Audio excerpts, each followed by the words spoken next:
You know that feeling? You walk away from a big conversation, maybe a deal, maybe just an everyday chat, and you get that nagging thought, could I have handled that better? Or just that little bit of anxiety right before you go in. Exactly. If that sounds familiar, well, you're not alone. Negotiation, it turns out, isn't just for boardrooms. It's something we do all the time, a real-life skill. Today, we're really digging into negotiating contracts and deals, specifically looking at real estate investment. Right. Our mission, basically, is to boil down insights from experts, from professional bodies, and give you practical strategies. Things you can actually use to protect yourself, cut down risks, and, get the best possible returns.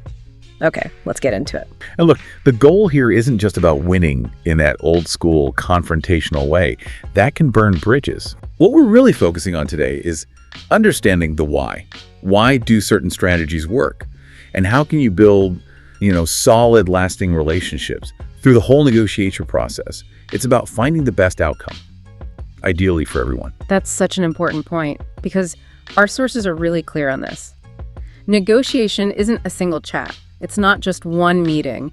It's, and I'm quoting here, the entirety of the actions taken to obtain a desired outcome, starting with the initial preparation to concluding with agreement on the final documentation. Exactly. It's a journey, like you said. A whole journey. And to help map that out, the sources talk about these 9 phases of negotiation. Think of it like a roadmap. Situation, identification, preparation, entry, seeing the counterpart as a person, exploration, inventing options, bargaining, closure, and finally, implementation. Wow, 9 phases. Yeah, understanding that whole flow, that structure, it just helps you handle complex situations much more effectively. You know where you are in the process. It really shows there's so much more to it than just the handshake at the end. And the sources stress this. Before you even get to phase 1, you absolutely have to know your own objectives. What are your non-negotiables, your must-haves? Right. Because if you don't know where you're trying to go, how can you possibly steer the ship, right? Couldn't agree more. And knowing those objectives feeds directly into that first phase, situation identification.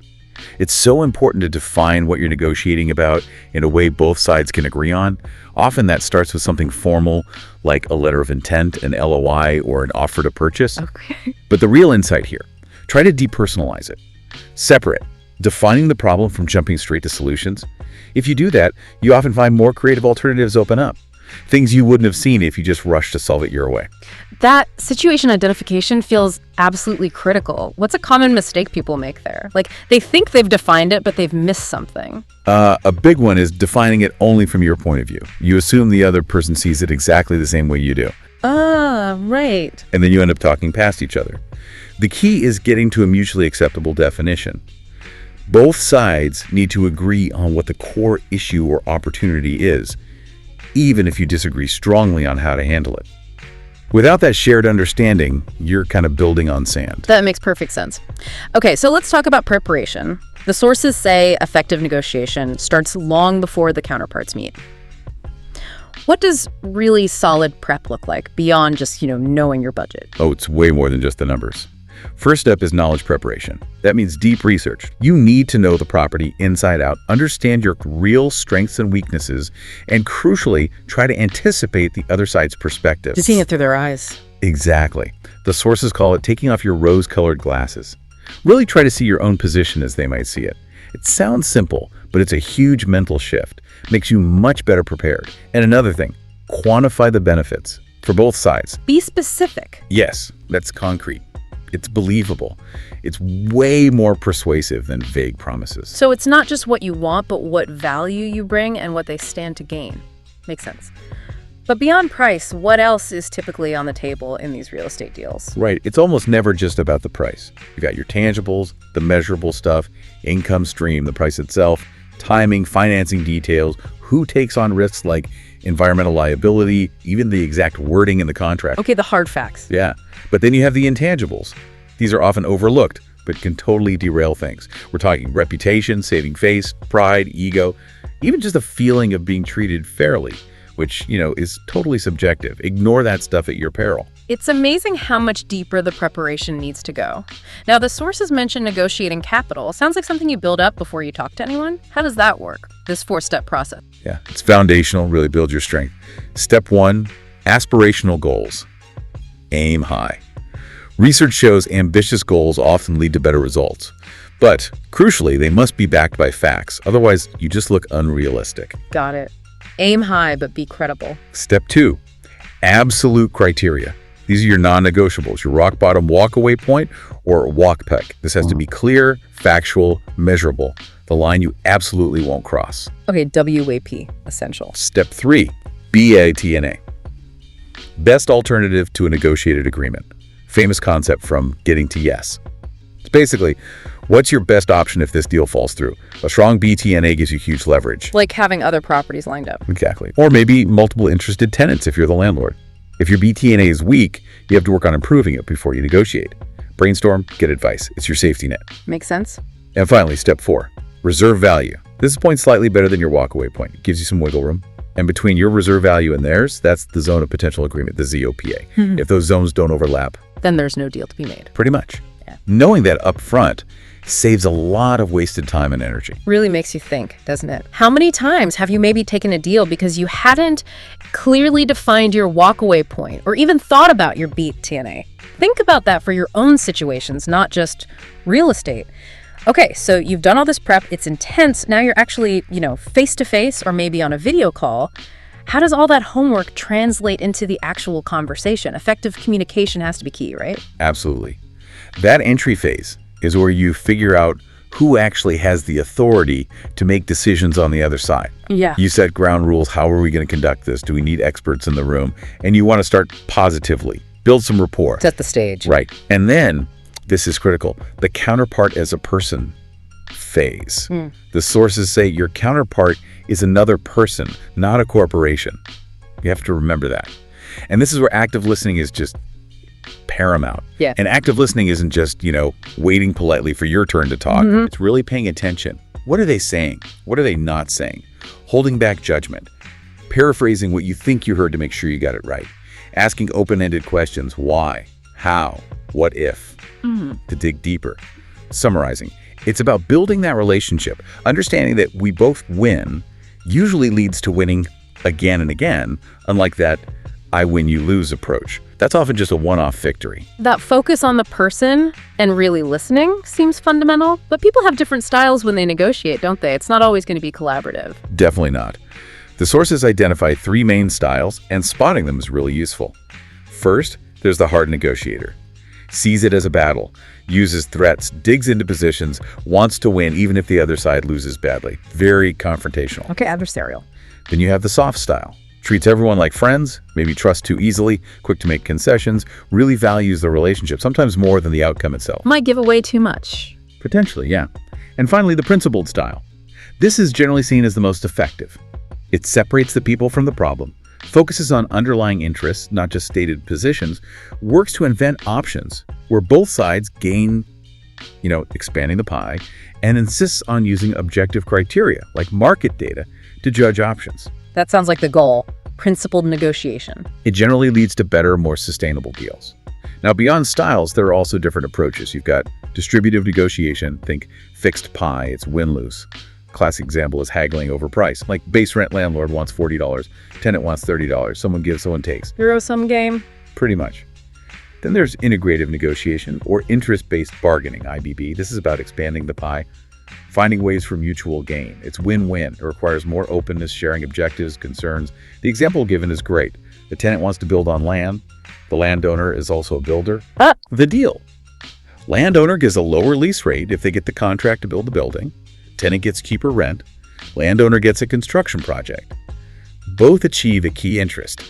That's integrative thinking. Focus on the why, not just the what. That's such a great illustration. Understanding the underlying interests just unlocks so many more possibilities. Really makes you think about your own default style and how reading your counterpart style could totally change your approach. All right, we've got the foundations, the prep, the styles, but what about the actual tactics, the moves you make in the room? Our sources talk about some really powerful tools, sort of secret weapons, and also how to spot and counter the maybe less than ethical tactics someone might use against you. This is where it gets juicy. Absolutely. Let's talk tools first. Silence. Seriously underrated. Just being quiet. It politely pressures the other side to talk, makes your own words carry more weight, projects authority, use it strategically. Interesting. Just silence. Then anchoring. Setting the first number. like the list price or an opening offer. It creates a reference point that pulls the negotiation towards it. The key is to recognize when someone does it to you, call it out forcefully. Whoa, that number is way off base for us. And then immediately present your counter anchor backed by data to reset the frame. Don't just accept their anchor. Never. And here's a fascinating one. The word because. There was this study back in the 70s, basically giving any reason, even a flimsy one, dramatically increased compliance. Like, can I cut in line because I need to make copies? Worked much better than just asking. Wow. But the real kicker, combine because with you. You will benefit because suddenly you're framing it around them, tapping into their self-interest, much more persuasive. Subtle but powerful. Okay, so we have these tools. What about the tricksy tactics we need to watch out for? Right, the counter moves. Be aware of nibblers. These are people who, right after you think you've agreed on everything, start asking for small extras. Oh, just one more thing? Annoying. How do you stop that? You ask for something significant in return. Immediately. Okay, if you need that included, then we'll need to revisit the warranty period. It usually stops a nibbling zast, another classic, calling a higher authority. They pretend they need approval from some mysterious boss or committee. Yeah, stalls things. Best counter. Insist from the very beginning that you need to negotiate directly with the person who can actually make the final decision. And watch out for take it or leave it. Sometimes it's real, but often it's a bluff to pressure you. You can call the bluff by ignoring it and just continuing to negotiate on other points. Or ask calmly, okay, hypothetically, what happens for both of us if we can't reach an agreement on this point? Puts the ball back in their court. It's amazing how just recognizing these tactics gives you back some control, doesn't it? Thinking about how often you might have encountered these without really knowing what they were, recognizing them definitely shifts the power dynamic. So things don't always go smoothly. What happens when problems crop up or we just fall into common negotiating traps? Let's talk about obstacles and managing expectations. Yeah, it's crucial to know the common mistakes, the top negotiating errors. A huge one is making assumptions, assuming you know their goals, assuming they understood your proposal, assuming values are shared. Always test your assumptions. Ask questions. Verify. Don't assume. Got it. Another is not listening carefully. Yeah. You miss cues. You misunderstand interests. Also, making it personal, getting emotional, taking positions personally. It clouds judgment. And ironically, avoiding conflict can be just as bad. It leads to that soft style where you might give away too much just to keep things smooth. Interesting. So avoiding conflict isn't always good. Not if it means getting a bad deal. Then there's the hardest question. How do you handle questions you really don't want to answer directly? Like, what's the absolute maximum you'll pay? Yeah, tricky one. The advice is acknowledge the question, don't ignore it, but then reframe it or pivot to objective criteria. Yeah. You can counter, well, before we talk maximums, perhaps you could tell me the absolute minimum you'd accept. Or shift. Rather than focusing on maximums, let's look at what similar properties have sold for recently. Here's the market data. Deflect and redirect to facts. Exactly. And finally, managing expectations is key for a true win-win. There's research showing people judge outcomes based on their expectations. So how you react to their first offer, even just a facial expression, can actually adjust their expectations. Really? Yeah. A look of surprise might subtly lower their hopes. But conceding too much, too fast, that can make them think you've got loads more room to move, escalating their expectations. And oddly, if you agree too quickly to their offer, they might actually be less satisfied, wondering if they could have pushed for more. Wow, the psychology is deep. It is. The trick is to maybe guide their comparisons, help them see why this deal is good compared to other, maybe less favorable options they didn't pursue. Helps them feel good about the outcome. It's definitely a complex dance, managing those perceptions. And quickly, the sources also touch on where you negotiate. In person is best for rapport, then video, then phone. Email is toughest because you lose all the tone and body language. You have to be incredibly precise with your words. Avoid ambiguity, like maybe or possibly, unless you mean it. Brevity can be your enemy in writing. Spell it out clearly. Okay, we're nearing the end of our deep dive. Let's bring it all together with those final phases. Closure and implementation. Right. Closure. Key takeaway here. Don't let yourself be rushed by fake deadlines. Take the time you need. When you do agree, summarize everything clearly, maybe in a non-binding LOI first. Outline exactly who does what next with timelines. And end positively. Reiterate the mutual benefits. Make it feel like a shared success. Seal the deal properly. Then comes implementation. You need a solid action plan. Who's responsible for what, by when? Make sure it actually happens. And maybe the most crucial part for getting better. After every negotiation, big or small, take a few minutes to reflect and debrief. Ask yourself, what went well, and what would I do differently next time? What a journey. From understanding negotiation as a whole process through the absolute power of preparation, be the TNA, Zopita, all that, recognizing different styles, using tools, spotting tactics, avoiding pitfalls. It's a lot, but so valuable. Being prepared, present, and strategic seems to be the core message. Absolutely. And maybe one final thought to leave you with if you connect this to the bigger picture. Remember that every negotiation isn't just about this deal. You're also building or damaging relationships and your reputation. So think about the long-term value you're creating beyond just the dollars and cents in this specific transaction. That's the mark of a truly strategic, principled negotiator. That's a powerful thought indeed. Well, thank you for joining us on this deep dive into mastering real estate negotiation. We really hope you can take these insights, apply them, think about your own experiences, and just keep learning. Until next time.